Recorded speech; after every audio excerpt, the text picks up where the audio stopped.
एक बार गांव में सूखा पड़ गया। सूखे की वजह से सारी फसलें खराब हो गई। गांव के सारे तालाब और कुएं भी सूखने लगे। यह सब देखकर गांव के मुखिया ने सभी गांव वालों को एकत्रित किया और कहा। मुखिया बोला, भाइयों, हमारे जिले में भयंकर सूखा पड़ा है। कुआं और तालाब में कुछ दिन का पानी बचा है। ऐसे में अब अगर हमने कुछ नहीं किया तो सब मारे जाएंगे। यह सुनकर सभी गांव वाले आपस में विचार करने लगे कि क्या करें, लेकिन किसी को कोई उपाय नहीं मिल पा रहा था। मुखिया और गांव वालों ने मिलकर बात की। फिर मुखिया ने कहा, भाइयों, हमें लगता है कि यह कोई दैविक आपदा है।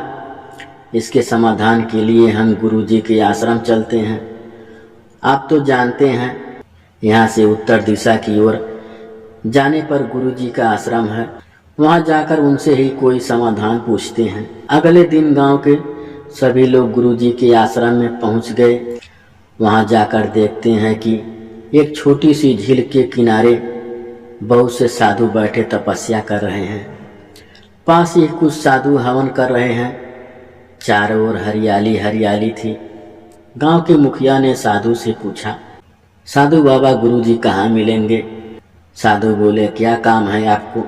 मुखिया ने अपने गांव की सारी बात बता दी। यह सुनकर साधु ने कहा, आप लोग विश्राम करें, गुरुजी अभी ध्यान मुद्रा में हैं। कुछ देर बाद मैं उन्हें आपके आने की सूचना दूंगा। मुखिया और गांव वाले वहीं हरी हरी घास पर बैठ गए। ऊपर पेड़ों की छाया थी, नीचे हरी हरी घास। चारों ओर खुशी का माहौल देखकर सब अपना दुख भूल गए। कुछ देर बाद साधु ने आकर बताया कि गुरुदेव आपको बुला रहे हैं।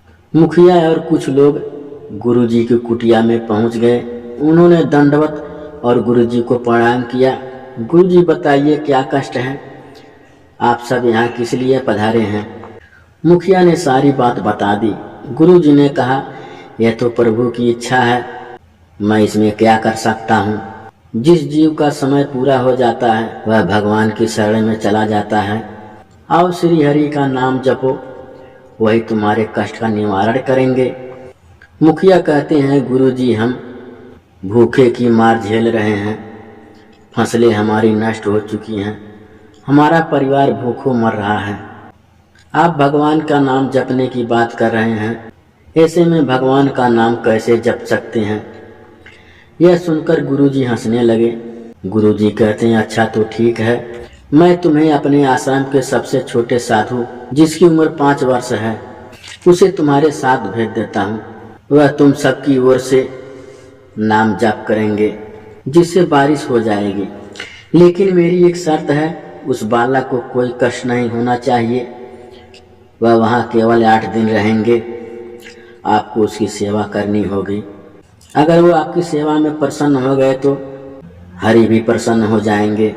गुरुजी ने उस 5 वर्ष के साधु को अपने पास बुलाया और उसके कान में कुछ कहा। वह बालक साधु हंसते हंसते गांव वालों के साथ चल दिया। गांव में जाकर उसने एक पीपल के पेड़ के नीचे अपना आसन जमा लिया और हरि नाम का जप शुरू कर दिया। सभी गांव वाले उसके लिए तरह तरह के फल, मिठाइयाँ, दूध, दही लेकर उसके पास पहुंचने लगते हैं।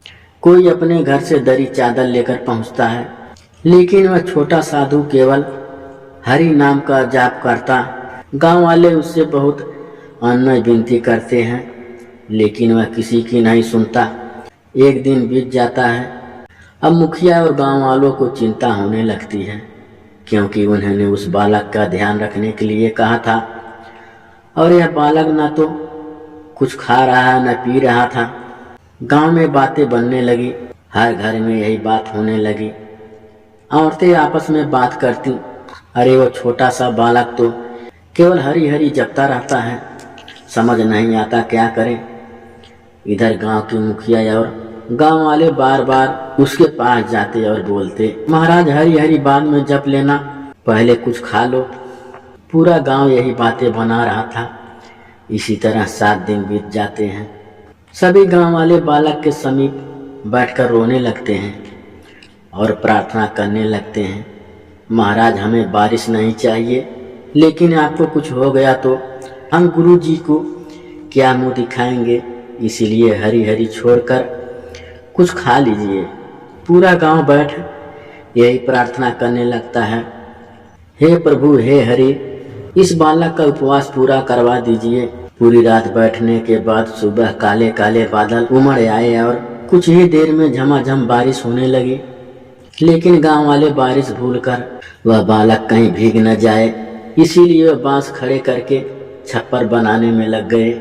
मुखिया, हे प्रभु श्री हरि, हम तो पहले से ही परेशान थे, आपने बारिश और करवा दी, इस बारिश को बंद कर दीजिए, कहीं यह भूखा बालक बारिश में भीग गया, बहुत चिंता बढ़ जाएगी। यह सब देखकर उस साधु बालक ने आंखें खोल दी और कूदकर खड़ा हो गया। बालक साधु, मेरा काम पूरा हो गया, आपके गांव में बारिश हो गई, अब मैं चला। वह बालक आगे आगे चल रहा था, पूरा गांव उसके पीछे पीछे आश्रम तक पहुंच गए। गुरुजी, मुखिया जी आपकी परेशानी खत्म हो गई, अब क्यों आए हो? मुखिया और पूरा गांव गुरुजी के पैरों में गिर गया।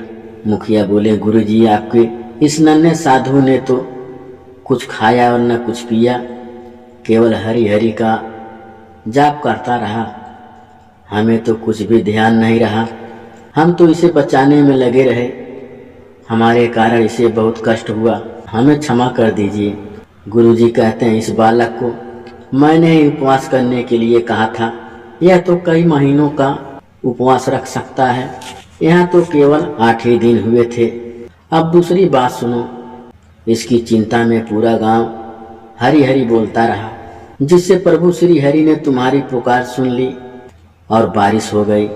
चाहे तुम इसे बचाने के लिए सही, लेकिन खुद भूखे प्यासे रहकर इसकी चिंता में मुंह से हरि हरि बोलते रहे, इससे तुम्हारे सारे पाप नष्ट हो गए, अब जाकर अपना जीवन सुख से जियो। मुखिया ने कहा, गुरुजी, जो बात आप हमें समझाना चाह रहे थे कि हरि नाम का जाप करो, वो इस तरह से समाई कि हमें बारिश भी बुरी लगने लगी। अब यह पूरा गांव श्री हरि का जाप करता रहेगा, जिसे पेड़ के नीचे बैठकर हमारे नन्हे से साधु ने जप किया, वहां श्री हरि का एक मंदिर बनवाया जाएगा। गुरु जी से आशीर्वाद लेकर सभी गांव वाले वापस आकर श्री हरि का नाम जपते हुए जीवन बिताने लगे।